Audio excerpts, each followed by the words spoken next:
Hola, buenos días. Gracias a todos por venir. Vamos a dar comienzo al panel Tecnología, Privacidad y Seguridad. Muchas gracias a todos por venir. Tengo que decir en primer lugar que es el primer panel que modero, con lo cual discúlpenme cualquier error que haya y sean amables conmigo.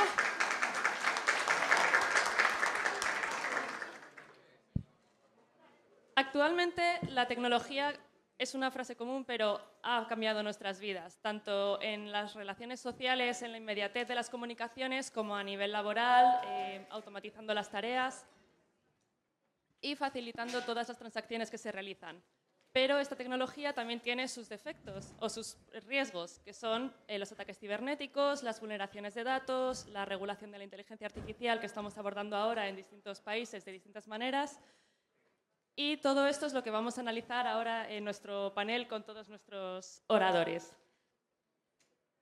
Procedo a presentarles. En primer lugar tenemos como ponente principal o destacado a Olivo Rodríguez Huertas, de República Dominicana. Es un abogado, diplomático.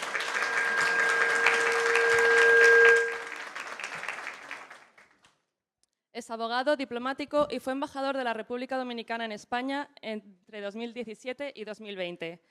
Cuenta con una amplia experiencia en Derecho Internacional, aporta una visión estratégica sobre los marcos regulatorios y la diplomacia tecnológica. El siguiente orador es Pablo Solines, de Ecuador. ¿Está ahí? ¿Pablo? Pablo es socio fundador de Solines y Asociados, una firma pionera en regulación de tecnología y telecomunicaciones en América Latina. Es experto en derecho digital, privacidad y gobernanza de datos y ha asesorado a instituciones públicas y privadas sobre cómo enfrentar los riesgos del ciberespacio. Después tenemos a Tamta Marvelashi. Tamta, is that how you say your name? Okay, that's.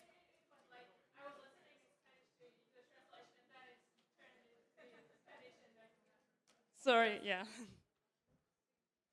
Please, un aplauso para Tamta. Tamta es directora de la práctica de competencia, capitales y mercados financieros en Nodia, Urumashili and Partners. Thank you. Su experiencia en mercados financieros y compliance le otorga una mirada crítica sobre la intersección entre regulación tecnológica, protección de datos y la estabilidad del sistema financiero. A continuación tenemos a Sonila Hoxha. Otro aplauso, por favor. Sonila es jueza en Comisión de Servicio del Tribunal Supremo de Albania. Su trayectoria en el sistema judicial le permite analizar el impacto de la tecnología en el acceso a la justicia, el debido proceso y la protección de datos en el marco jurisdiccional. A continuación, Montserrat Pérez.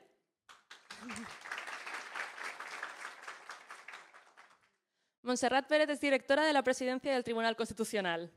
Además, es experta en Derecho Constitucional y Nuevas Tecnologías y analiza cómo los derechos fundamentales se ven desafiados y protegidos en la era digital. Andrés Ruiz.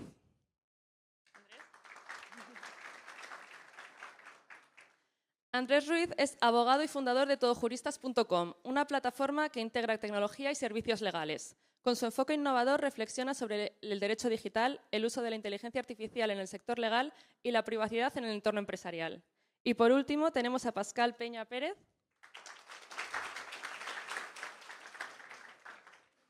Pascal es socio de OPL Abogados, director de CODEST y coordinador de posgrados en Ciencias Jurídicas en la... Perdonad, tengo solo las siglas y me quedaron... tiene una sólida formación académica y experiencia práctica y analiza la regulación tecnológica desde la formación jurídica y la política pública. Muchas gracias a todos por venir y damos la palabra a Olivo. Bien, muchas gracias, coordinadora. Un placer compartir con colegas de diversas partes del mundo y con algunos colegas dominicanos en este panel. Me siento también muy privilegiado de esta invitación en el marco de el más prestigioso Congreso Mundial en todo el mundo y tener la presencia aquí a casa llena pues satisface mucho, ¿no? Sobre todo en este momento en que estamos ya en pleno mediodía. Voy a ser bastante preciso. La moderadora de este panel me ayudó bastante en lo que es la introducción de mi exposición. En términos reales, lo que sucede es que una realidad, ya se habla de la revolución, de la cuarta revolución industrial. Hoy día somos sociedades dominadas totalmente por el mundo tecnológico, por las tecnologías de la información y de la comunicación. Esto es buenísimo porque ha permitido también colocar en nuestro estadio de desarrollo a la humanidad y lo beneficia en múltiples campos. Ya veíamos en el panel anterior de cómo hacía el magistrado del Tribunal Constitucional Dominicano, Amaury Reyes, hacía mención de cómo puede potencializarse en tiempo eficiente toda una serie de conocimientos para ayudar en el ámbito de la enseñanza. Pero eso pasa por todos los otros ámbitos, la telemedicina, toda una serie de los mecanismos de comunicación en sentido general que se ven favorecidos producto de esta realidad del mundo de hoy. Pero a su vez, y ese quizás es el tema central de las breves palabras que voy a señalar aquí en este panel, el gran tema y el que nos convoca como juristas a todos nosotros aquí es también mirar cómo vamos a enfrentar el conjunto de desafíos que se presentan no ya a nivel de las sociedades de forma individual, sino como un mundo global. Alguien utilizó aquí la expresión la aldea global. Como este mundo tecnológico nos coloca en un mundo de una igualdad en cuanto al acceso a esos medios y así como decíamos, a la capacidad de hacer cosas muy positivas, también de generar toda una serie de cuestiones que pueden afectar el buen orden y la seguridad de los estados, ¿no? Pueden afectarnos de manera individual a las personas, pero también pueden afectarnos como colectividad y como estado en sentido general. Entonces, el desarrollo tecnológico genera también unos nuevos desafíos que convocan a los estados a transformar la manera de enfrentar una serie de desafíos.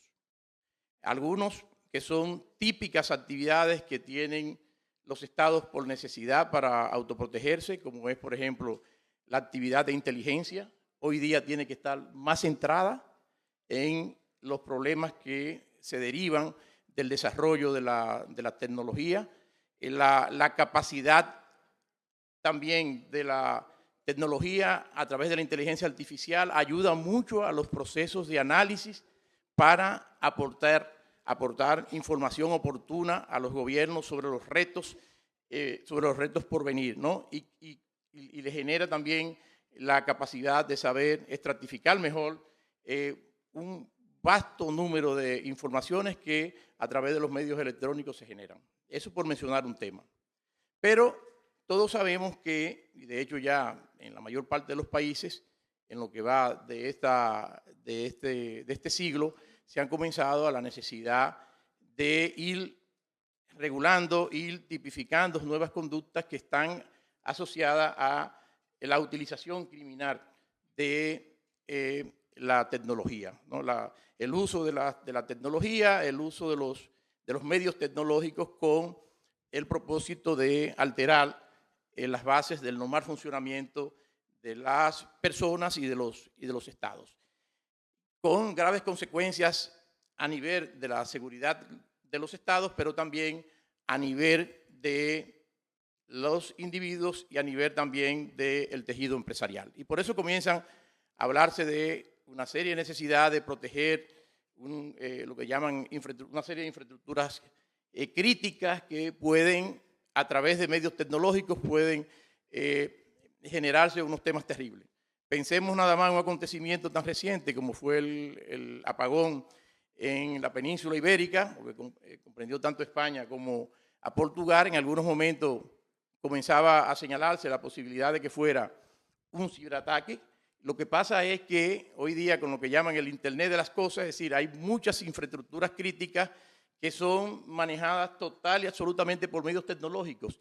Y la posibilidad de su penetración, de su afectación, puede generar toda una serie de problemas. Ustedes vieron que eso se paralizó la sociedad, no solamente lo más simple, se pararon los ascensores, nuestros refrigeradores, sino que también se crearon unos atascos enormes.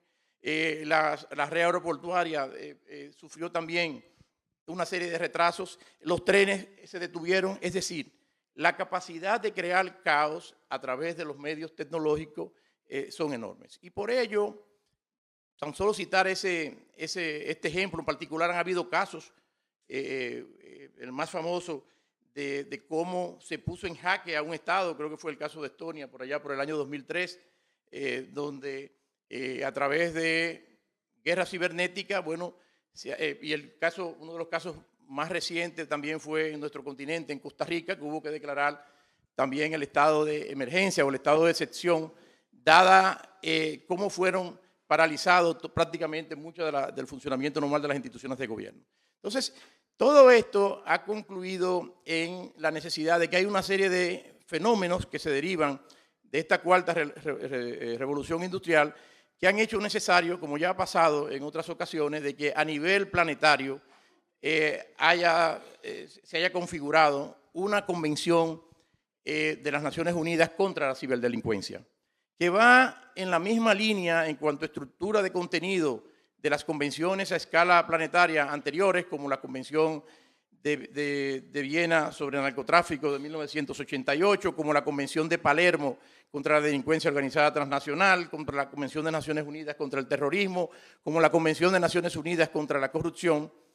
Esta vez, ya a finales del año pasado, se ha suscrito una convención a nivel global sobre la ciberdelincuencia. Esto no viene de la nada. En el ámbito europeo, una magnífica experiencia con la llamada Convención de Budapest del año 2001-2003, que ha tenido influencia e incidencia en la legislación dominicana e incluso en la jurisprudencia de nuestro Tribunal Constitucional, pero lo que se busca a través de este instrumento es establecer unas reglas homogéneas en todo lo que resulta tinente para prevenir, para investigar y perseguir y condenar a quienes hacen una utilización incorrecta de estos grandes instrumentos de naturaleza tecnológica. Entonces, esa convención, que todavía no está en vigencia, está a la firma de los estados, se espera que en el año 2026, el año próximo,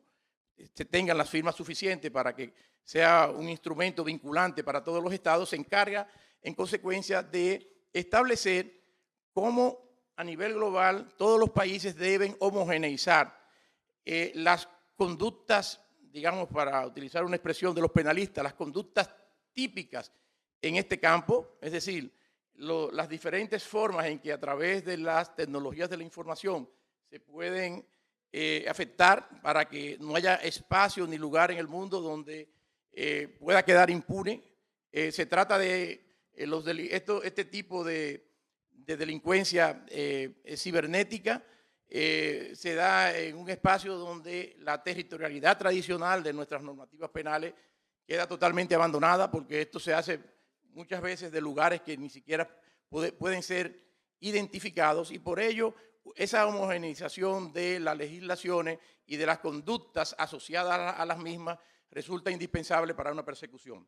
Pero además se establece y se preocupa por detallar adecuadamente una serie de obligaciones que tienen que cumplirse en materia de asistencia y de cooperación judicial internacional, una serie de técnicas de investigación, el compromiso de que todo lo que sean prestadores de servicios tengan obligaciones de conservar información. Insisto, todo esto, aunque está establecido en esta convención, realmente viene ya dentro del espacio de la Convención de Budapest de principio de este siglo. Pero ello insiste también, como las demás convenciones internacionales que mencionaba, en un régimen homogéneo de asistencia y de cooperación judicial internacional y también de ayuda para el decomiso de los bienes que son generados con las múltiples actividades delictivas a las que se asocian estos fenómenos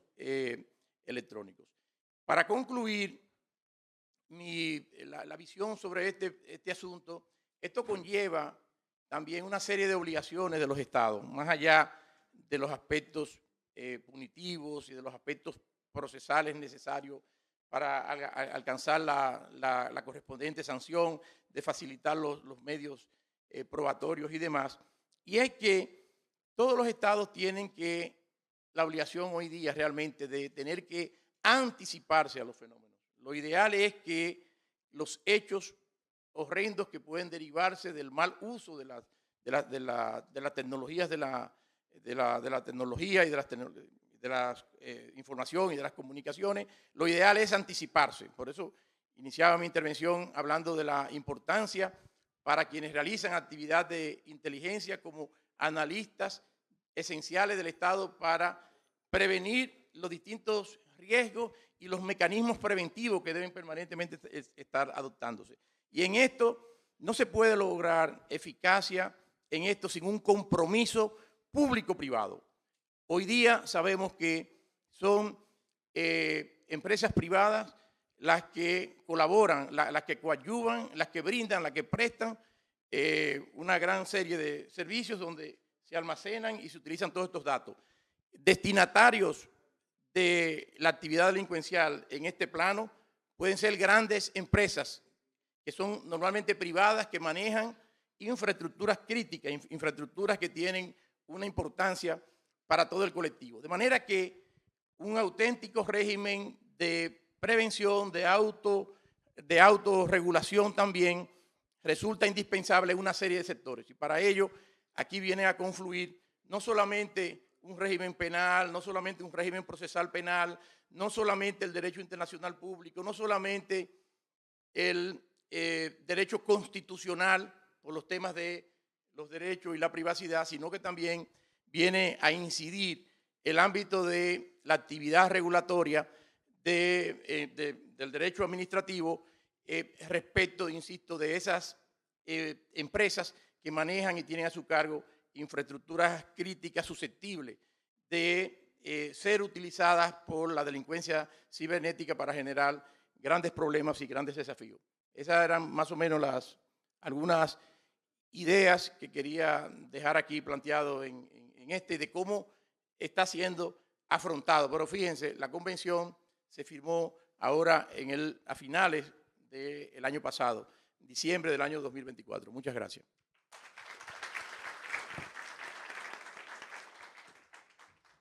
Muchas gracias por su intervención y ahora damos paso a Pablo Solines.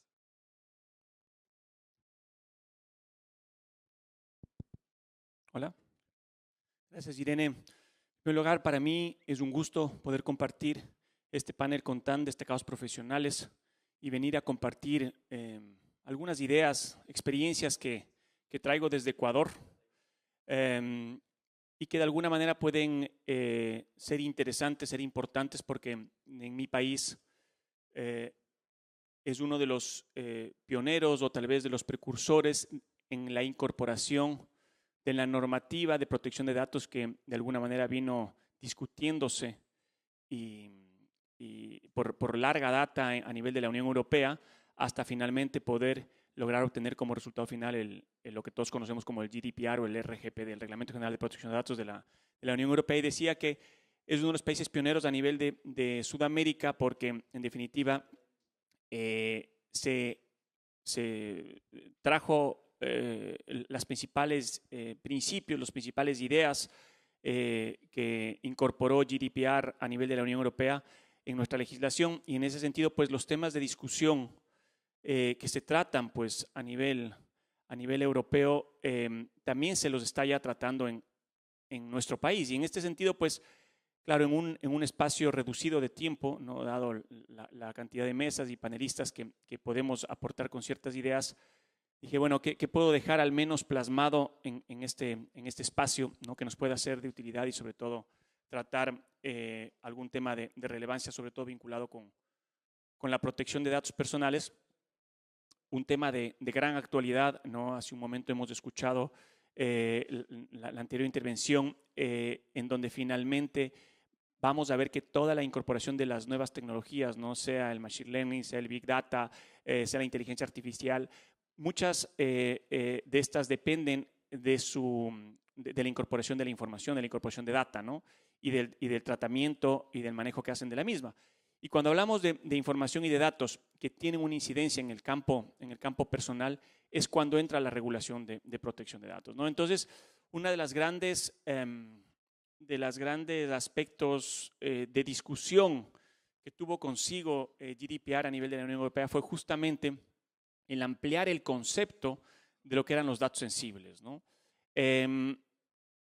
GDPR incorpora como parte de los datos sensibles los datos biométricos, y justamente en esto va a centrar un poco la conversación que vamos a tener el día de hoy, ¿no? Respecto del tratamiento de los datos biométricos como datos sensibles dentro de lo que son principalmente las relaciones laborales.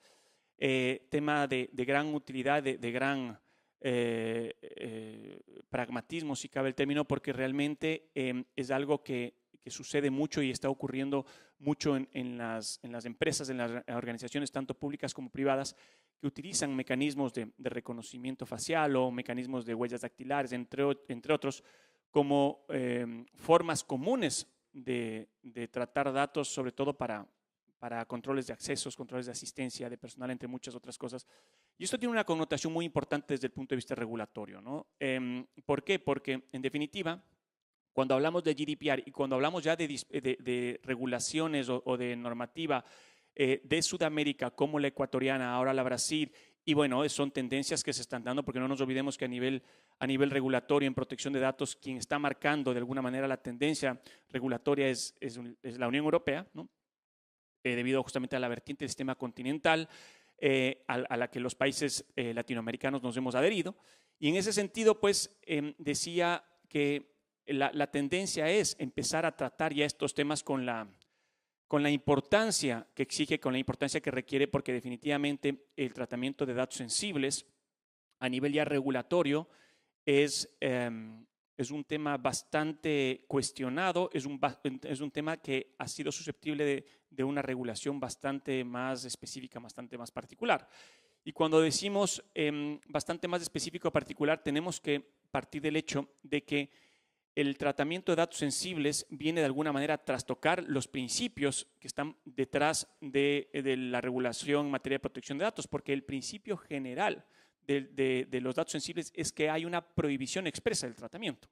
Entonces, si es que existe una prohibición expresa del tratamiento de datos sensibles, en las que se incluyen los datos biométricos, en las que se incluyen los datos genéticos, lo primero que tenemos que analizar es en qué casos sí que se podría tratar, y justamente la regulación establece un marco de excepciones a fin de que en casos muy particulares, muy específicos, puedan ser tratados los datos sensibles. Entonces, al haber incorporado los datos biométricos como parte de la categoría de los datos sensibles, 1, y 2, al establecer como el estándar regulatorio el no tratamiento de los datos sensibles y el no tratamiento de los datos biométricos, tenemos que pasar a analizar en qué casos específicos o excepcionales la normativa me permitiría realizar el tratamiento de datos sensibles. Y ahí es cuando entramos ya en una serie de problemas mucho más específicos cuando nos vinculamos al campo laboral.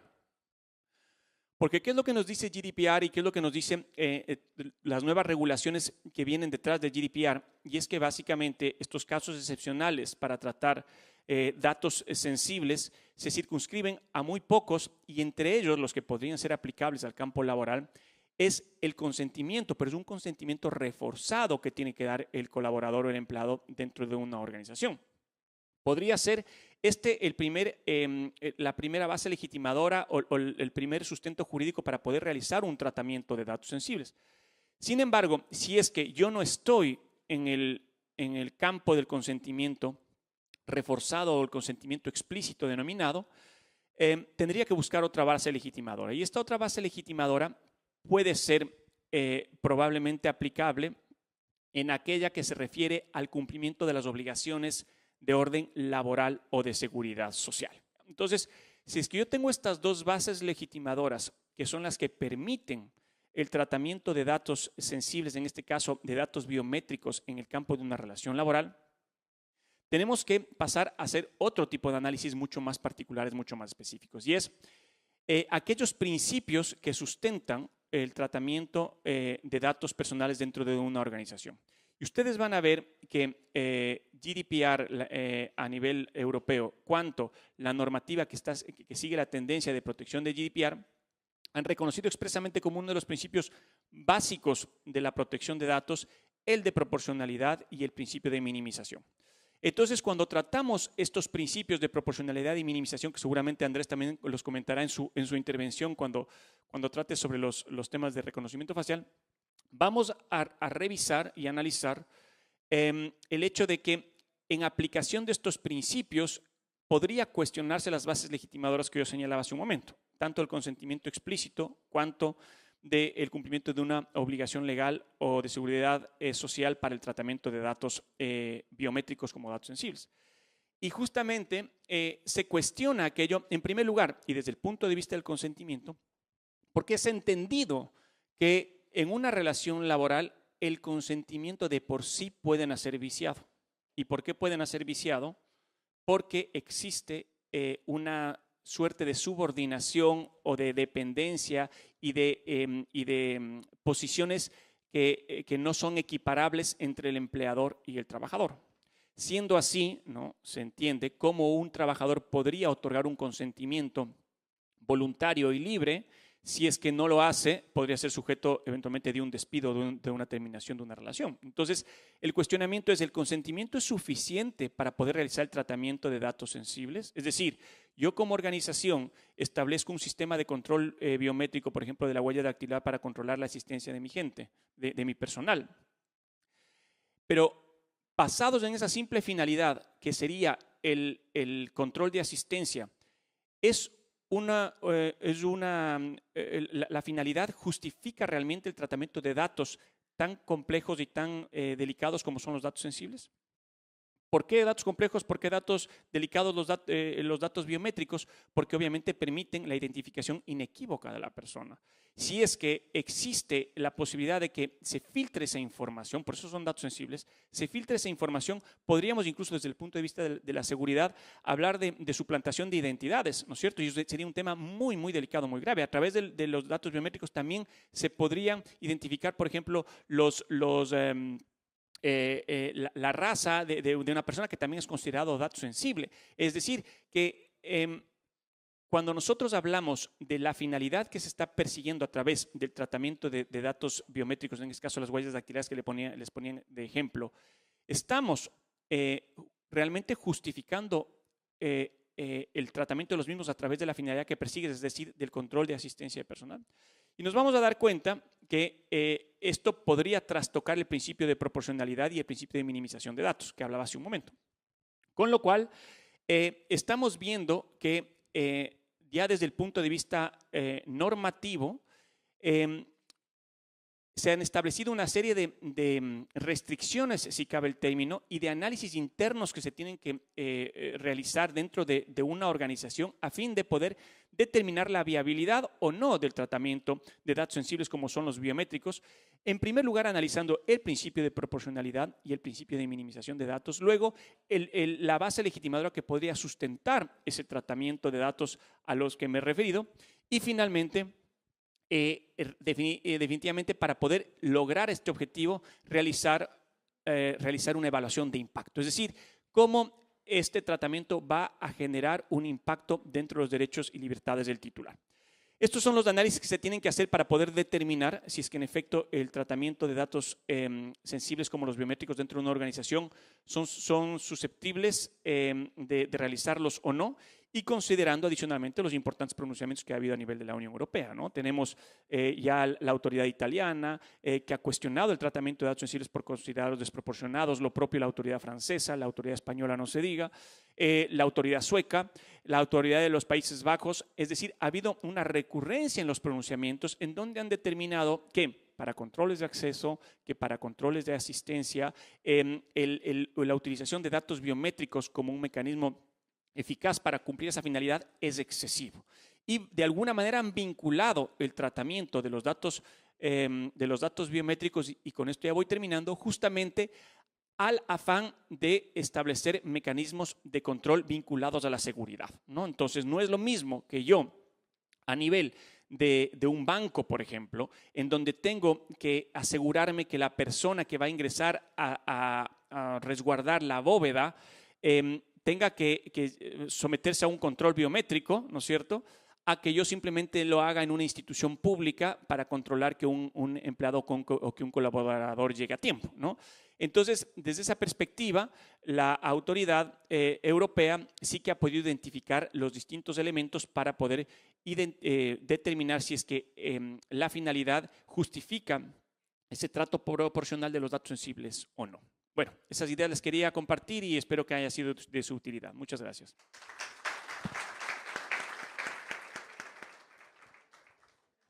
Muchas gracias, Pablo, por tus palabras y por hacernos pensar sobre el tratamiento de los datos sensibles. Y ahora doy la palabra a Tamta.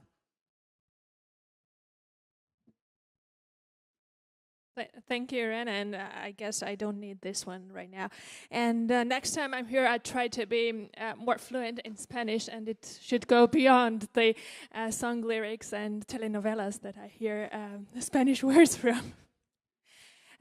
It's definitely an honor to be here today, and where we gather just to tackle with the very important challenges of the digital age and privacy. And trust me, if somebody of you thought that the laws of physics are tough, try to keep up with the laws of technology and cybersecurity and privacy. It's definitely putting like a seat belt in a rocket ship.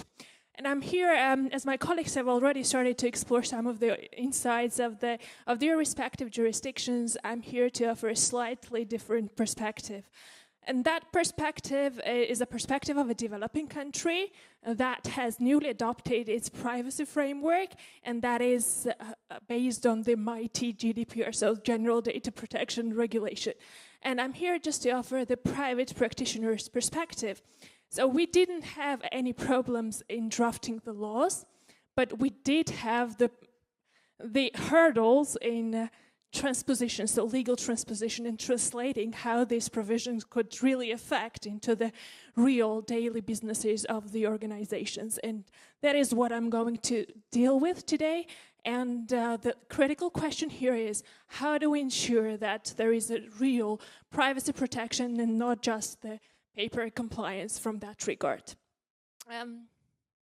I guess this is not the issue that is really easy to mention, because there are several important steps that should be taken into account, and the businesses like to tick the boxes and just go to the completion of the checklist rather than really embedding the culture of privacy to their everyday activities. And this is where we struggle as the privacy professionals as well, but on the other hand, there is also some guidance needed from the regulator's perspective as well. So when we deal with the personal data, and when we say that it's the most powerful resource of the 21st century, the first thing we should do, we should think about it. And with it, we should think about not just the legal transposition, but we should think as a cultural shift, and we should redesign and rethink the attitudes and reshape our practices when we are in this field. And also the organizations should go just beyond this paper compliance and embed the privacy protection in their everyday culture and in their DNA as well. But the journey, I guess, is not really easy, but it's urgent. And for the countries like Georgia, it's more urgent than ever, because we have this vision just to go and align our efforts with the EU standards. And on the other hand, this is not just the vision, but this is also the future that we're stemming from. And we want that the companies be more compliant with the EU standards. We want them just to be more into the privacy culturing than more just the paper compliance that we need to address right now. And probably you ask, what are the most gaps that we see right now in my jurisdictions? And I think many of you may relate, whether we are in Europe, in the Dominican Republic, or in the United States. And that are the first thing that we should mention is that, of course, the superficial consent forms. And then there is a lack of data mapping. And then we have this privacy by design is not into the product from the outset. And so this is where we struggle. But surprising as it may sound, in Georgia, we did have issues with direct marketing, because many firms use direct marketing as a mean of their marketing activities beyond that was the legal basis or the opt-out mechanisms that were for this kind of activities of the data protection.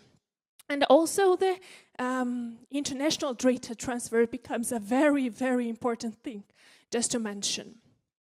And here we stand at the crossroads of what to be done next. And what to be done next is the question, and million-dollar question, because what are the tools? The GDPR experience have taught us that privacy protection should not be just the mountain to climb, but it should be broken down into several manageable steps, and with the right tools, organization can achieve more than there is a paper compliance. And what would that mean? This would mean actually the first thing, we should have a clear guidance. And that clear guidance should come from privacy experts, should come actually from the regulators and enforcers, because in Georgia we see non-consistent practice. And that non-consistent practice means that we do not have any insights from the regulators, and that's a bit pretty. But you know, there is only 1 year existence of this law. It was enacted in 2024, and there is still a long way to go. But anyways, we would appreciate if we were given a little bit of guidance from the regulator. But the second tool that we should utilize in doing that is that we should retrain the staff. And retraining the staff across all levels of organization is very important. And this is not because we should just give them what privacy is, but we should also expect them to understand that the privacy protection is what matters. And the company should also understand that and internalize the idea that data protection is not about just the data, and because they do not possess the data belongs to the individuals and not the companies. And this is not done yet because the companies think that just ticking the boxes and just think that it's enough, but they are not compliant in that regard. And also the tool that we can go beyond and say is that it's not just the training, not just the clear guidance, but also the enforcement. And also the penalties play a vital role in that regard. And if you just compare the Georgian standards, it's quite low, because it's the cost of doing business for many of the companies. And it should not be like that, because we deal with the most powerful resource of the 21st century, and that's the data, definitely. But how can we achieve a better compliance? That's the question. That's again the billion-dollar question that we should ask ourselves.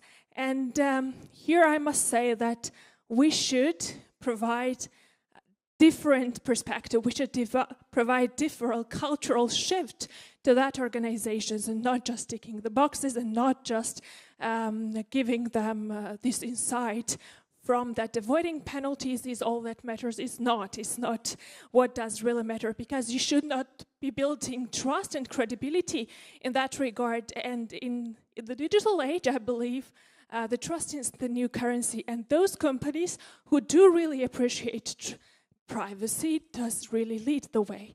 So I'll leave you with that thought. Thank you.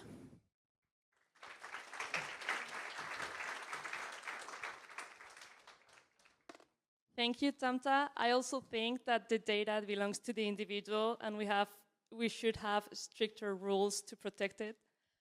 Le decía a Tamta que yo estoy de acuerdo con su presentación de que los datos pertenecen al individuo y que las compañías actualmente se benefician de los consentimientos que existen ahora mismo para ceder los datos, y que quizá deberíamos revisar de nuevo esos procedimientos y esas salvaguardas que se establecen.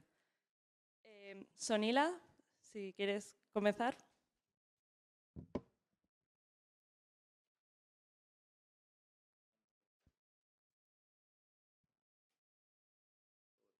and gentlemen, today we stand at the crossroads of a digital revolution and a justice revolution. The question before us is not merely legal, it is fundamental. Can courts ensure public safety without sacrificing digital privacy? The SkyCC case in Albania demonstrates how encrypted messages, previously seen as unbreakable, became key evidence to dismantle a structured criminal group involved in murder, corruption, and organized crime. SkyCC was designed for secrecy. Its modified devices disabled cameras, GPS, and microphones, while messages self-destructed within 30 seconds under end-to-end encryption. In 2021, a French-led investigation breached SkyCC servers, decrypting millions of messages and exposing a global criminal network. Among the suspects were Albanian nationals, prompting Europol to alert Albanian Special Prosecution Office. The Special Prosecution Office sought pretrial detention for suspects, including the appellant, based amongst other evidence on SkyCC messages. The evidence revealed great offenses: the murder of a citizen, preparation for further murders, active corruption, illegal possession of firearms, all allegedly committed as a part of a structured criminal group. The first instance court authorized detention under Albania's Criminal Procedure Code, citing reasonable suspicion. The Court of Appeal and Supreme Court later affirmed this decision, but not without rigorous scrutiny. Supreme Court's key findings are as follows: admissibility through international cooperation. The Supreme Court underscored the foundational role of international judicial cooperation, stating, "International cooperation in criminal matters is based on solidarity among states. This cooperation rests on the premise that each state must assist and in turn be assisted in fulfilling its primary duty, to administer justice. In this regard, international cooperation in criminal matters enables states to transcend territorial jurisdiction, thereby facilitating the realization of penal justice. Evidence collected by French authorities during their own proceedings was deemed compatible with Albanian law, as cross-border cooperation presumes mutual trust in fundamental rights compliance. The court rejected claims that SkyCC messages constituted unlawfully intercepted communications.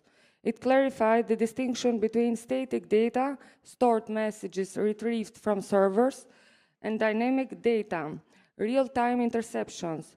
French authorities lawfully access stored data under their domestic procedures, which the Supreme Court deemed fully compatible with Albanian legislation. Addressing concerns about decryption flows, the court cited comparative jurisprudence, mostly Italy, and computer science principles. Encrypted messages, when decrypted with valid keys, are inherently reliable. Correct decryption ensures full accuracy without partial manipulation. Absent specific evidence of tampering, the court presumed integrity. The Supreme Court also relied on the jurisprudence of the European Court of Human Rights, notably the case of Gun versus Turkey, to affirm that reasonable suspicion was based not only on the use of SkyCC, but on the content of the messages, corroborated by material and other evidence. Albanian Constitutional Court found no violation of the defendant's rights to a fair trial, defense, or liberty. Restriction on evidence access were deemed proportionate given the investigative phase and later opportunities to contest charges. The court reiterated that international cooperation frameworks presumptively ensure lawful evidence collection.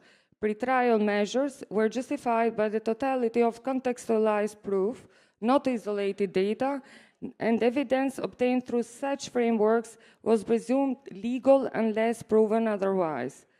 The SkyCC case underscores that encrypted communications, though designed for secrecy, are not beyond justice's reach. The question is not whether such evidence should be admissible, but how its use aligns with the rule of law, procedural fairness, and fundamental rights. My conclusion rests on 3 pillars. First, evidence from encrypted networks is admissible when acquired via mutual legal assistance frameworks. The principle of mutual recognition, enshrined in European Union Directive and the Council of Europe Convention, presumes compliance with fundamental rights, unless proven otherwise. This presumption is not absolute, but relative, requiring rigorous judicial scrutiny to ensure foreign procedures do not violate core legal principles, such as the right to defense or fair trial. The Albanian legal system distinguishes between collecting new evidence and circulating pre-existing evidence. Articles of Albanian Criminal Procedure Code allow prosecutors to rely on evidence lawfully obtained from other proceedings, or abroad if domestically permissible. The burden falls on the defense to provide evidence of rights violation to avoid frivolous challenges, yet ensure accountability for abuses. Courts must verify that letters rogatory were justified. Evidence aligns with constitutional guarantees, example, proportionality under Albania's constitution, and decrypted messages retain integrity. Comparative jurisprudence confirms encrypted data linked to valid decryption keys are inherently reliable, absent tampering allegation. Some final reflections. The case proves that encrypted evidence demands proportionality. It must be contextualized, corroborated, and critically assessed. The European Court of Human Rights reminds us that access to decrypted material is vital for defense rights, but its absence does not automatically invalidate evidence if other safeguards exist. In closing, the Albanian court's approach, affirming the admissibility of SkyCC messages while mandating strict compliance with international and constitutional standards, offers a blueprint for harmonizing privacy with security. It reaffirms that in the fight against organized crime, justice need not be blind to technology, nor technology immune to justice. Let us move forward with frameworks that are as dynamic and resilient as the encryption key they seek to penetrate. Thank you.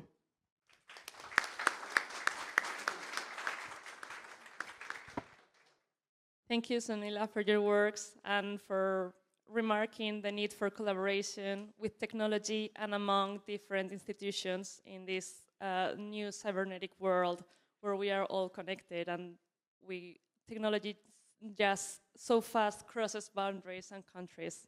So thank you. Bueno, muchas gracias a todos por escuchar las palabras de Sonila. Se relacionan bastante con el punto que señalaba el embajador al principio de su ponencia, de la necesidad de colaboración tanto con la tecnología, tanto de la justicia con la tecnología como de las distintas estados y organizaciones entre ellos para poder abordar este tema que actualmente es mundial y supera todas las fronteras. A continuación, Montserrat.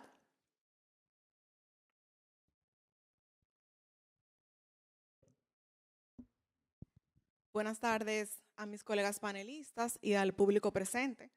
Para mí es un honor formar parte de este panel. Dentro de mi ponencia abordaremos un poco sobre el tema de la protección de datos, que ya los demás también han mencionado, y sobre todo el derecho al olvido digital dentro del contexto de las redes sociales que a todos nos interesan. Bien, dentro del contexto del desafío digital que hoy enfrentamos, tenemos primero el derecho de protección de datos personales que tiene como prerrogativa que nosotros como internautas o como ciudadanos podamos decidir, determinar y acceder por nosotros mismos a las cuestiones relativas a nuestros datos personales que se encuentran en la web. Es decir, que a partir de este derecho de protección de datos, nosotros o cada persona puede autodeterminar cuáles informaciones se encuentran dentro de la web y cuáles límites puede tener una tercera persona para el uso de nuestros datos. Este derecho de protección de datos también nos da la facultad para verificar cuáles datos el tercero puede recabar, cuál es el tratamiento que va a recibir, y aquí surge entonces el tema relativo al derecho al olvido como un mecanismo hacia la protección a la privacidad. siempre en torno a la hipernesia que se encuentra en las redes y en los medios digitales. El derecho al olvido surge básicamente para que el internauta o nosotros como ciudadanos podamos tener un mayor control del tratamiento de los datos que se realizan en la web, los medios digitales, las hemerotecas digitales y los buscadores, y en este caso las redes sociales, sobre nuestros propios datos. De igual forma, el derecho al olvido también surge como un cierto remedio a la vulneración de derechos como el derecho al honor, a la intimidad, a la propia imagen y a la privacidad que tenemos nosotros.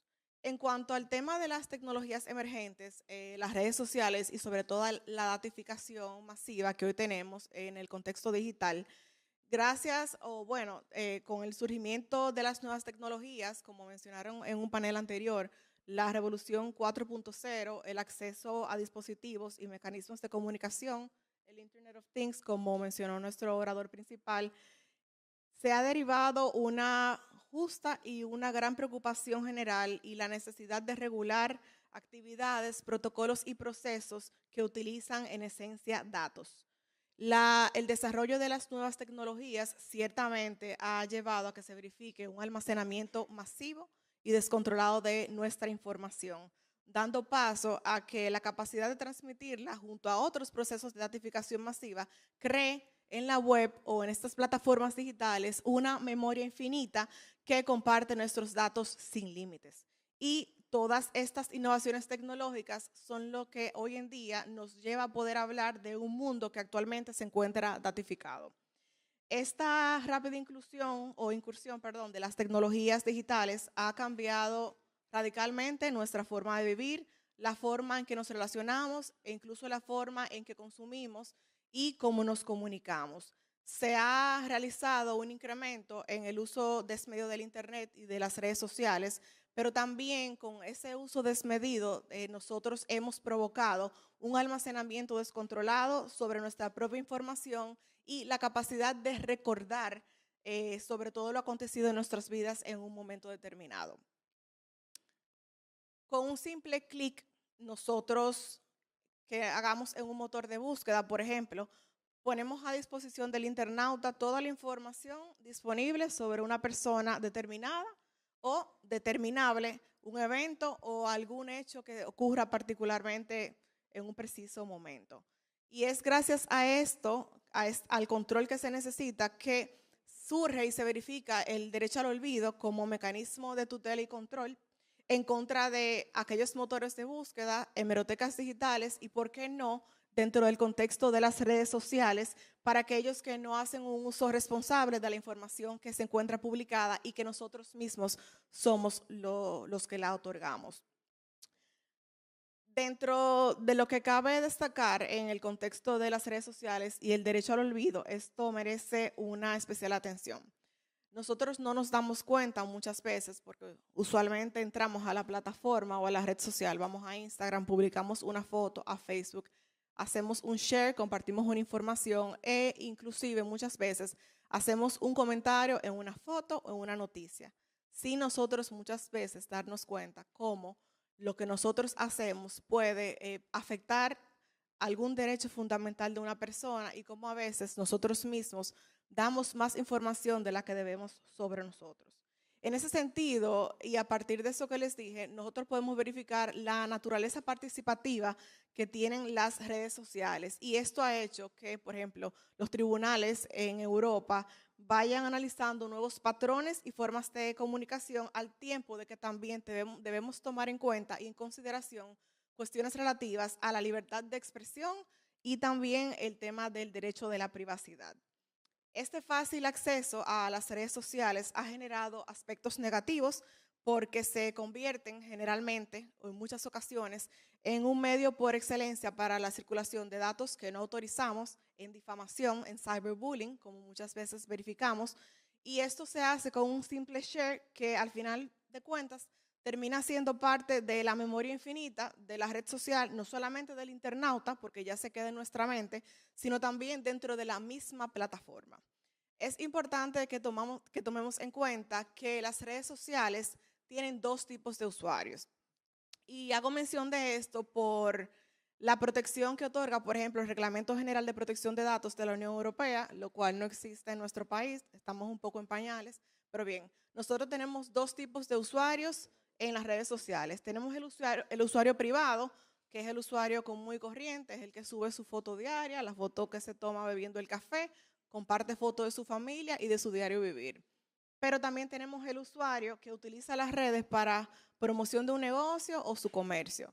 Dentro del contexto del marco europeo, el Reglamento General de Protección de Datos, en este caso, solamente protege al usuario que comercializa y que tiene un perfil abierto. Sin embargo, también tenemos que prestar atención al hecho de que el usuario que mantiene un perfil privado también puede verse, que algunos de sus derechos puedan verse vulnerados en algún momento. Es por esto que entendemos también que debe verificarse un fortalecimiento de los derechos fundamentales en el sentido de que ante este cambio de paradigma debemos de delimitar y verificar el grado de afectación que esta transformación digital va ejerciendo sobre algunos derechos, como por ejemplo el derecho de acceso a la red, de identidad digital segura, del derecho a la intimidad y al honor y sobre todo a la autodeterminación que nosotros tenemos dentro de las propias redes. ¿Cuál es la problemática que surge en las redes sociales y por qué entra el derecho al olvido? Esto se verifica generalmente cuando sin consentimiento de la persona circulan datos que se obtuvieron a través de la misma red o plataforma social y se utilizan para otros fines que no son los que establece el tratamiento. Si bien es cierto que el tratamiento lo hace la red social, nosotros como internautas también interferimos en cuanto a esto, porque se afecta entonces la privacidad, la intimidad y la imagen de la persona. Y es aquí donde sale el derecho al olvido como el vehículo o el mecanismo para solicitar que se eliminen aquellos datos personales que circulan no solamente en estos motores de búsqueda y hemerotecas digitales, sino también en cualquier otra plataforma que pudiera implicar una afectación a la intimidad o a la imagen de la persona. También tenemos otra situación y cuestión a tomar en cuenta, y es cuando la información que se encuentra, por ejemplo, publicada en línea de una persona se encuentra desactualizada, no se corresponda con la realidad actual y permanezca fija e intangible no solo en el motor de búsqueda, sino también en la red social, que es lo que generalmente casi ocurre. Si hay una noticia que, por ejemplo, a usted le afecta, yo estoy segura que si la noticia fue hace un año y usted revisa en Instagram, algún diario digital, la noticia todavía se encuentra ahí y no ha sido actualizada a la realidad. Bien, esta facilidad de acceso a las redes sociales muchas veces genera esos aspectos negativos que hemos visto por el tema de la circulación de datos personales que no han sido autorizados. También a través de las mismas nosotros compartimos ideologías y también revelamos datos sensibles y se verifican características personales y físicas de las personas que son divulgadas. Algo muy importante de nosotros como internautas es que tenemos un interés tan específico por utilizar las redes sociales y es un uso tan diario que le damos y rápido que nosotros hemos generado o caemos siempre en el acepto sin leer cada vez que nosotros ingresamos a una plataforma digital. Y con este acepto sin leer, nosotros no nos damos cuenta que cedemos ante estas plataformas ni verificamos las consecuencias de esta cesión de información o de datos personales en términos de contenido dentro del ámbito de la privacidad y de los datos personales. Este acepto sin leer que nosotros aceptamos, por así decirlo, son contratos de adhesión que se encuentran previamente redactados por el medio digital o la plataforma y el usuario o acepta o no y con ello accede o no a la plataforma, pero la plataforma nunca le va a dar una opción de desistir de ciertas condiciones.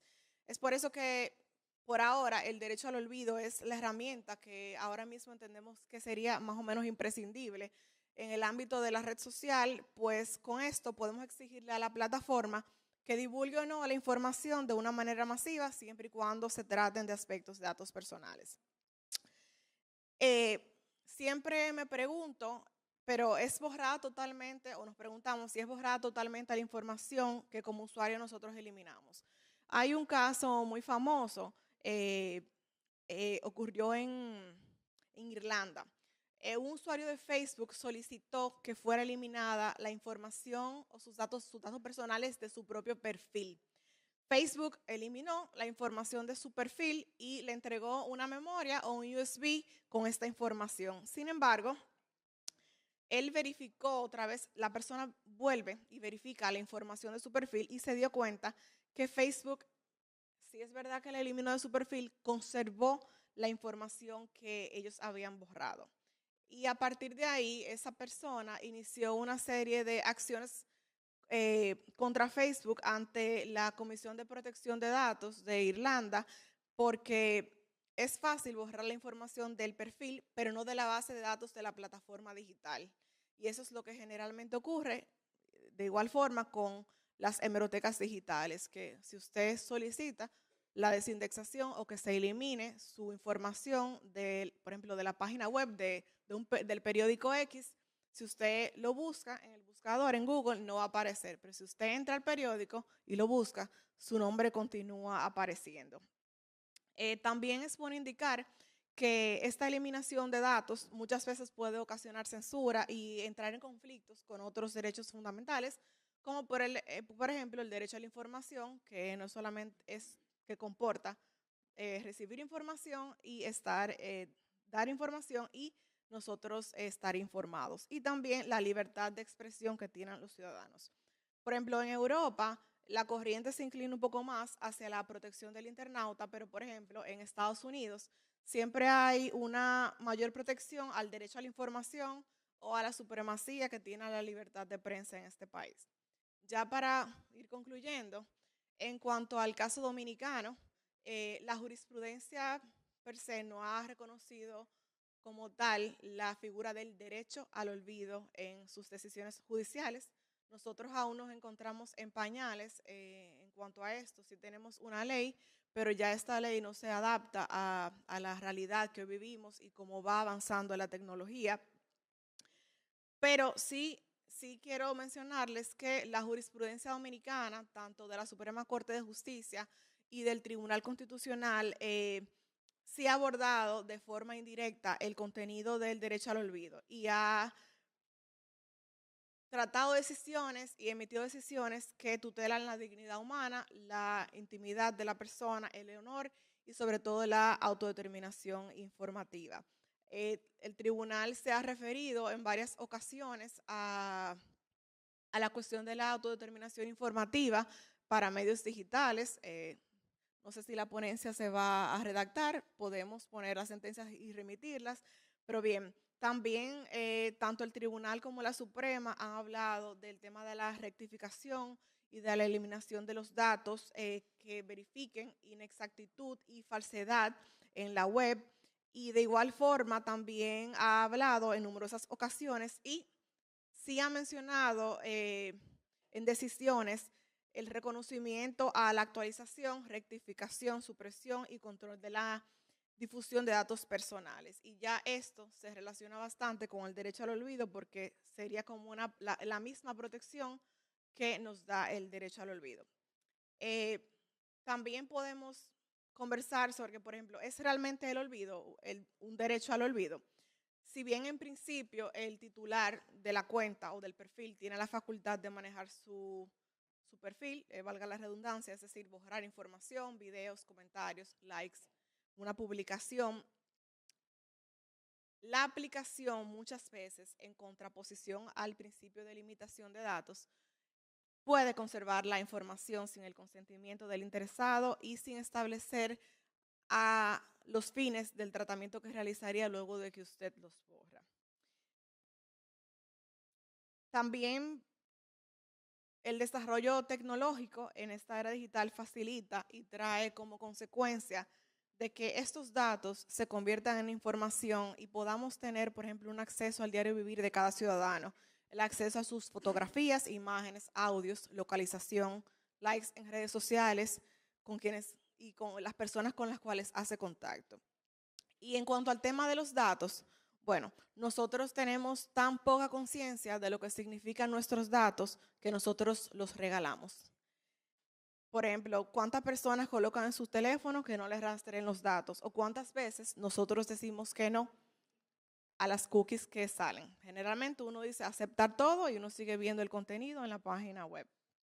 ¿Y cuántas personas no se encuentran inscritas gratuitas en las plataformas digitales?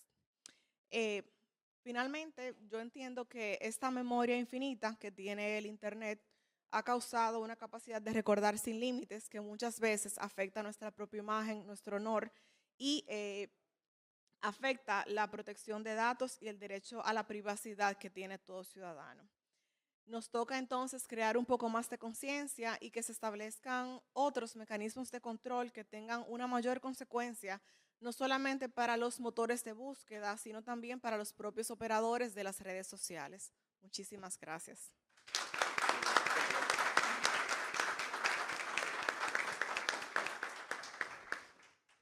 Muchas gracias, Montserrat, por tus reflexiones sobre la necesidad de la privacidad en las redes sociales y la dificultad del derecho al olvido cuando quedan todos los datos guardados. Andrés, si puedes comenzar tu presentación. Hola, ¿se oye? Vale. Bueno, muchas gracias. Es un placer estar aquí con todos vosotros. Yo voy a ir bastante rápido. Ya se ha dicho bastante en esta mañana pues, sobre la filosofía que hay detrás de la privacidad, sobre cuestiones más concretas. Yo voy a hablar un poco del tratamiento de reconocimiento facial. Pero primero, por continuar un poco con lo que hablaba Montserrat, quiero poner algunos ejemplos de este tratamiento que todos seguramente que estamos aquí hemos realizado sin, como se ha dicho antes, ser conscientes de que somos objetos de este tratamiento. Tratamiento de reconocimiento facial puede ser cuando pues, todos tenemos ahora mismo el móvil y desbloqueamos el móvil con nuestra cara, ¿no? Puede ser también cuando, bueno, y esto nos facilita, ¿no? Es un mecanismo que nos facilita esa conexión con nuestro teléfono. También el reconocimiento facial cuando, pues, por ejemplo, un empleado de una central nuclear, antes de entrar a una determinada parte de la central, hay una normativa que le permite a esa empresa, en este caso a esa central nuclear, escanear a esta persona para que el que entra ahí sea efectivamente el que tiene que entrar y no otro. O puede ser también cuando, pues por ejemplo, entramos a un gimnasio, ¿no? y el gimnasio nos hace un escáner de nuestra cara para poder entrar ahí y poder acceder.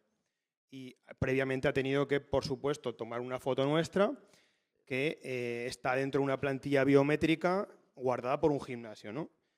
Pero también es un tratamiento de reconocimiento facial cuando, pues por ejemplo, en países asiáticos, la policía, ¿no? Esto ya existe, tiene gafas que lo que le permiten es realizar pues seguimientos biométricos de las personas que compara con bases de datos existentes de pues, personas que están condenadas por terrorismo o tienen delitos. ¿Qué ocurriría ahí, por ejemplo, si pues, ese policía pues, arresta a una persona que no es la persona que debe ser o si recibe un disparo, por poner un ejemplo, ¿no?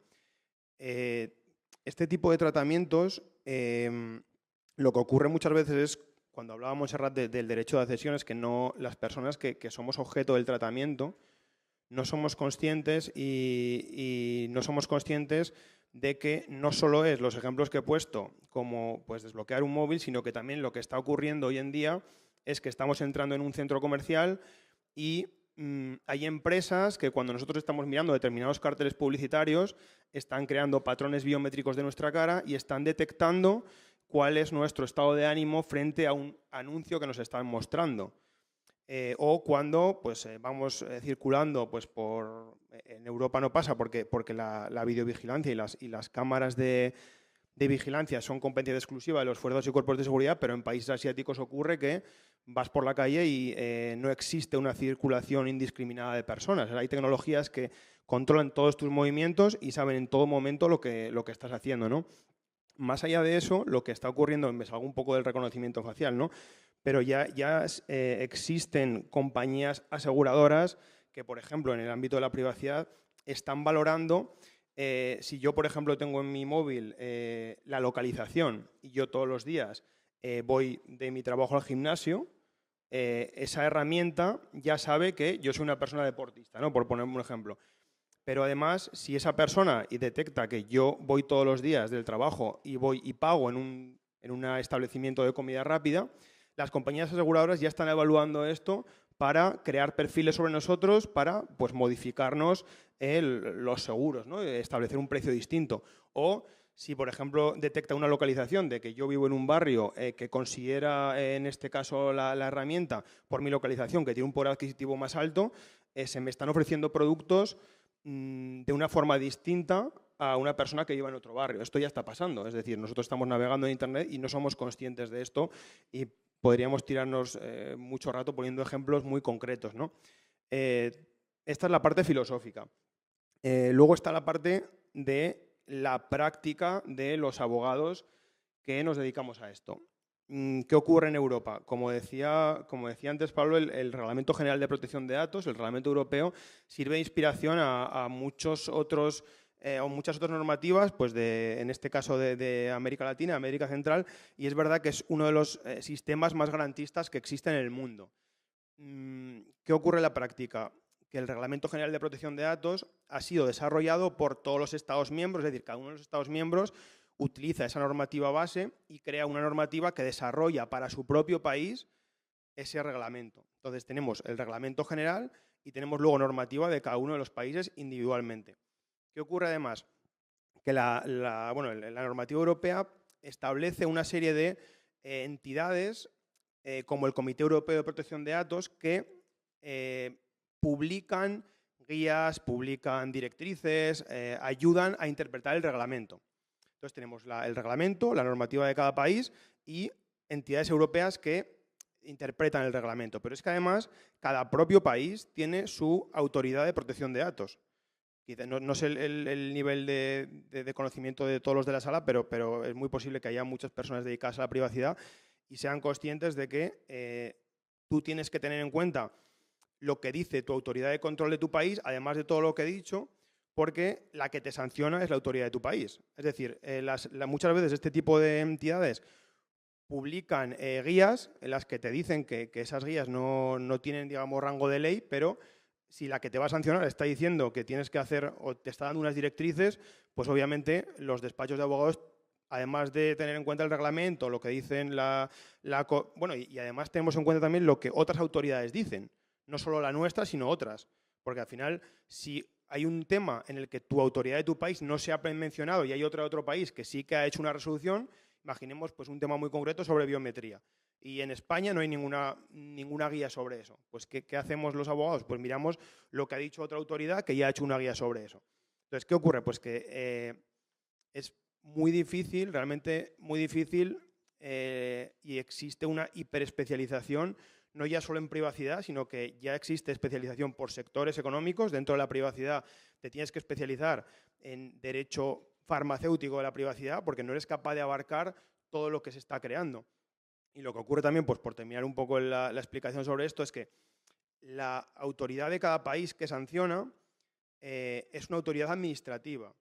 Y lo que ocurre muchas veces es que impone una sanción.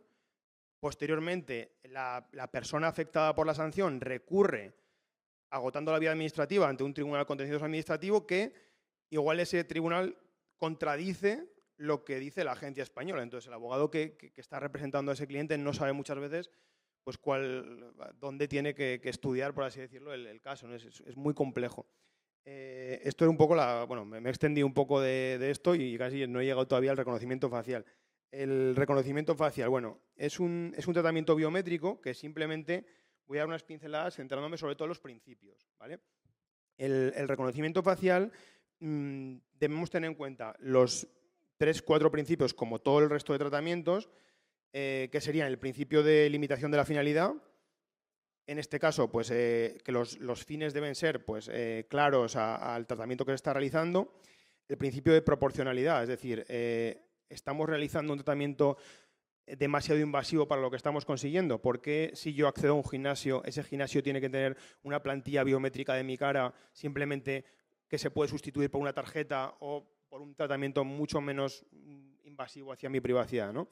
Y luego me parece muy interesante el principio de Privacy by Design. El principio de Privacy by Design lo que nos dice es que En todo tratamiento no hay una única empresa que está realizándolo. Es decir, unos datos que nosotros, por ejemplo, hablo del tratamiento de videovigilancia y el tratamiento de reconocimiento facial. Existe una empresa que nos está grabando, pero puede haber un proveedor externo que sea el que almacene esos datos. Pero puede haber otro proveedor externo que sea el que cruce los datos con la plantilla biométrica. Y luego pues puede haber otro proveedor externo que se utilice para algo en concreto de todo este proceso. Entonces hay muchas empresas implicadas que el principio de Privacy by Design lo que nos dice es que todos estos operadores que forman parte del ciclo de tratamiento deberían de cumplir desde el diseño con la normativa. Es decir, la persona o la entidad, en este caso la empresa que realiza el software de grabación, tiene la misma o tiene también responsabilidad igual que la empresa que graba, igual que la empresa que lo guarda, y todos ellos tienen que cumplir con el reglamento. Y esto sería un poco todo. Simplemente por terminar, las medidas técnicas y organizativas para el tratamiento de reconocimiento facial, que me parece interesante mencionarlo, serían pues, que es un tratamiento que puede generar efectos muy adversos, sobre todo si hay algún problema de pues, ciberataque o una entidad que tenga acceso a esos datos nuestros, porque si estamos con nuestra cara básicamente desbloqueando nuestras cuentas bancarias y nuestro móvil, lo que está ocurriendo o el miedo que hay es que una persona pues, con una máscara cree nuestro patrón de la cara y desbloquee exactamente igual que nosotros cualquier sistema, ¿no? Y esto es un problema que se está tratando de atajar y entonces las medidas técnicas que se suelen utilizar son la seguridad y almacenamiento de los datos, que sea siempre con cifrado, y sistemas pues, antisuplantación o mecanismos que supriman automáticamente los datos. Bueno, en resumen,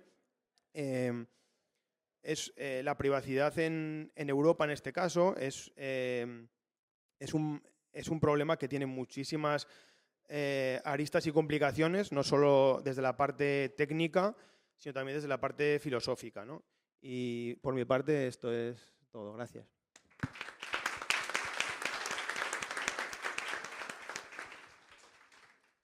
Muchas gracias, Andrés. Me aseguraré de no usar nunca el reconocimiento facial. Por favor, os quiero pedir que no abráis y cerráis todo el rato la puerta, porque es verdad que se escucha mucho ruido fuera y molesta a los ponentes. Entonces, por favor, si podemos esperar un poco, solamente queda Pascal. Ya sé que son las 12:30, pero como hemos empezado un poquito más tarde, he dejado un poco de tiempo porque considero que cada uno pues, tiene derecho a hablar su tiempo. Y Pascal, por favor. Gracias, gracias. Primero, muy buenas tardes a todos. Para mí es un inmenso placer compartir con ustedes. Yo voy a tratar de abordar en un tiempo prudente y agradeciéndoles a ustedes el espacio que me dan para escucharme. Voy a abordar este tema desde una perspectiva diferente y quiero hablar de datos, pero desde la perspectiva del derecho de la competencia. Por eso quiero pasar a hablar tal vez del Big Data a lo que podríamos denominar el Big Power o la concentración de poder a través de la data. Sin lugar a dudas, cuando nosotros pensamos en grandes empresas tecnológicas, pensamos en la importancia de la data, de la información y qué se puede hacer con esta información. Sin lugar a dudas, si pensamos desde la perspectiva jurídica, a medida que haya mayor cantidad de data, mayor posibilidad de eficientización con la inteligencia artificial, por supuesto, y por supuesto también mayor eficiencia en lo que el manejo en los mercados se refiere. La legislación antimonopolio, antitrust, fue concebida tradicionalmente ¿para quiénes? Para mercados analógicos, no para mercados digitales. Resultado de eso, hemos visto cómo a medida que han pasado los años, nosotros hemos estado viendo cómo se están dando ciertas situaciones de interés y que ya han sido, de hecho, o están siendo decididas en las diversas autoridades de competencia. Por ejemplo, estamos viendo fijación de precios personalizada. Voy a explicar en breve a qué se refiere esto. Gran acumulación de Big Data, de información para tal vez en ocasiones generar barreras de entrada a competidores y el uso de tecnología para monitorear, supervisar o generar incluso carteles, lo que son las prácticas concertadas. Resultado de esto, nosotros hemos visto, y de forma muy breve les menciono, en el año 2021, en Argentina, la Comisión Nacional de Defensa de la Competencia de dicho país dictó medidas cautelares contra Facebook para prevenir lo que era la combinación de datos con WhatsApp. Más recientemente, y estoy hablando en este mismo año, la Comisión de Protección de Datos de Irlanda impuso una multa bastante alta, 530 millones de euros, a TikTok por transferir datos personales a usuarios europeos en China sin garantizar un nivel de protección adecuado. Aquí es importante resaltar algo que los ponentes anteriores mencionaban, y es importante para poder continuar. Recuerden que Europa tiene un régimen homogéneo de protección de datos, un régimen homogéneo, si se quiere, también en materia de competencia. Nosotros en América Latina tenemos un régimen fragmentado. Cada país tiene su legislación y producto del alcance extraterritorial del Reglamento General de Protección de Datos Personales, las empresas en nuestros países, estoy hablando en América Latina, se han tenido que autorregular siempre que traten datos de ciudadanos europeos. ¿Ok? O sea, el brazo del Reglamento General de Protección de Datos llega a países como el nuestro, dejando a un lado esta tradicional interpretación de la ley territorial, siempre que traten datos de ciudadanos europeos. Atendiendo a esto, sin dudas hay diversos retos que surgen con respecto a los datos, los mercados y el derecho a la competencia. Una de ellas son los desafíos para el consumidor, porque el consumidor puede recibir publicidad engañosa, se pueden generar prácticas de fijación de precios, entre otros. Desde la perspectiva de datos personales, los consumidores pueden verse expuestos a una falsa sensación de elección, tema esencial, como saben, desde la perspectiva del derecho consumidor, del derecho a elegir.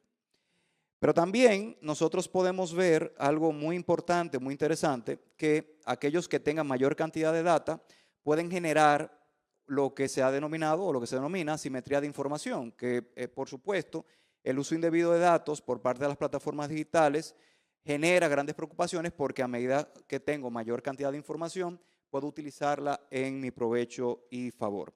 Y esto a su vez genera entonces desigualdad entre agentes económicos, no solamente desde una perspectiva horizontal, sino también desde una perspectiva vertical, una competencia que se genera en ocasiones tan simples, señores, como Google no solamente compite con Yahoo, sino que Google compite también con usuarios, por ejemplo, de empresas de publicidad, porque Google también provee publicidad. Entonces, esto, como hablaba de este régimen fragmentado, tanto y diferenciado, América Latina y Europa, nosotros entonces vemos una desigualdad en la legislación con respecto a los países. Y por supuesto, esa desigualdad se visualiza en lo que es la capacidad de monitorear y sancionar a los agentes económicos. De allí, yo quiero plantearles, y con esto voy a ir, ahí sí respetando su tiempo, y voy a ir dejando unos aspectos a considerar que pueden ser bastante interesantes. Son paradojas y desafíos que a mi parecer son esenciales en esta discusión en materia de datos, competencia y consumidor, tecnología. En primer lugar, datos puede ser considerado infraestructura esencial. En materia de derecho a la competencia, hablar de facilidad esencial o infraestructura esencial es algo como lo que sucede en ocasiones con infraestructuras como los ferrocarriles, que se les reconoce el uso a todos de un uso igualitario para todos. ¿Podría considerarse el acceso a datos como un recurso tan indispensable como una red ferroviaria o como una red eléctrica? De ser así, podríamos exigir a los proveedores de grandes volúmenes de datos, estoy hablando aquí de las Big Tech, ¿verdad? Estoy hablando de Google, estoy hablando de todas estas grandes empresas, que abran de forma pasiva el acceso a competidores bajo condiciones de no discriminación. Segundo aspecto, privacidad versus interoperabilidad. Y esto es un tema interesante porque aquí vemos entonces la contradicción de nosotros hablar desde la perspectiva del derecho a la protección de datos, el derecho a la privacidad, pero también de la importancia del desarrollo de la tecnología. Invocar la protección de datos se puede convertir en una traba para el desarrollo de la tecnología con respecto específicamente a aspectos como la portabilidad de información, la transferencia internacional de datos, entre otros.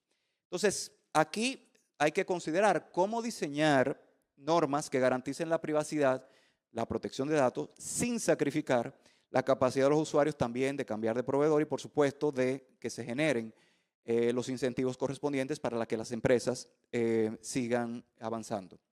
3, existe la posibilidad de que los sistemas de inteligencia artificial compartan patrones de comportamiento.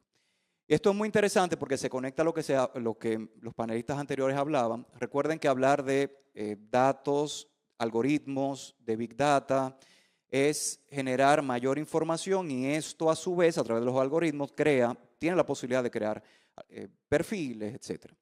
Resultado de eso, y aquí debemos analizarlo desde nuestras legislaciones, sobre todo en América Latina, insisto, que tenemos un régimen fragmentado. ¿Estamos nosotros como país, como región, preparados para hablar de colusiones algorítmicas? Prácticas que hoy escapan a la legislación tradicional de antitrust. Nosotros podemos hablar al mismo tiempo de discriminación algorítmica como práctica anticompetitiva. Y de hecho, se puede utilizar datos, ya lo decía, para crear perfiles, para segmentar o para denegar incluso servicios de manera selectiva. Deberían las autoridades de competencia equiparar estas prácticas a los abusos tradicionales, precios predatorios, etc. Si nosotros hacemos esta evaluación desde la perspectiva de nuestra ley 4208 y posiblemente, cuando hablo de la ley 4208 para los que son de otro país, es nuestra ley general de defensa de competencia, igual la de la mayoría de los países de América Latina, no parecería que estaríamos en capacidad de hacerlo, porque definiciones tan claves como mercados relevantes no podrían ser enmarcadas dentro de las figuras que tiene nuestro régimen tradicional. Jurisdicción. ¿Cuál sería la jurisdicción competente para las empresas? ¿Qué mecanismos de cooperación internacional podríamos utilizar, tal vez desde la perspectiva del derecho internacional privado, el forum shopping, para poder ejecutar adecuadamente sancionar? El rol proactivo de las autoridades de competencia. Nosotros, más allá de sancionar, deberían las autoridades de competencia monitorear activamente la concentración de datos. Activamente, proactivamente debería hacerlo, tal vez para las grandes empresas. ¿Cómo coordinarse con las agencias de protección de datos, sobre todo en regímenes como República Dominicana y los de América Latina, donde no hay, insisto, un régimen homogéneo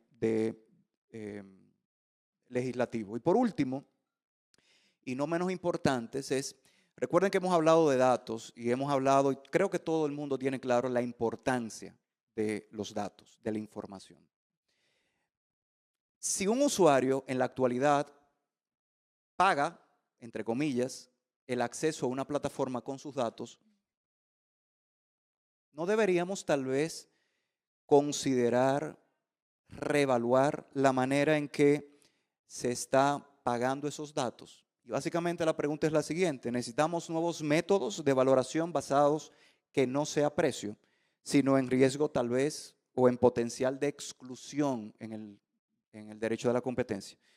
Dicho esto, e insisto, respetando el tiempo, y sé que este tema puede generar muchas dudas, puede generar muchas pasiones, y es un tema, me parece, sumamente interesante porque genera de forma transversal aspectos con los diversos temas aquí tratados. Quiero solamente resaltar que las plataformas tecnológicas evidentemente se necesitan, inteligencia artificial necesita seguirse desarrollando, nuestras legislaciones necesitan ir avanzando, pero también las autoridades, nuestras autoridades de competencia necesitan ir acorde con los mercados correspondientes. Muchísimas gracias.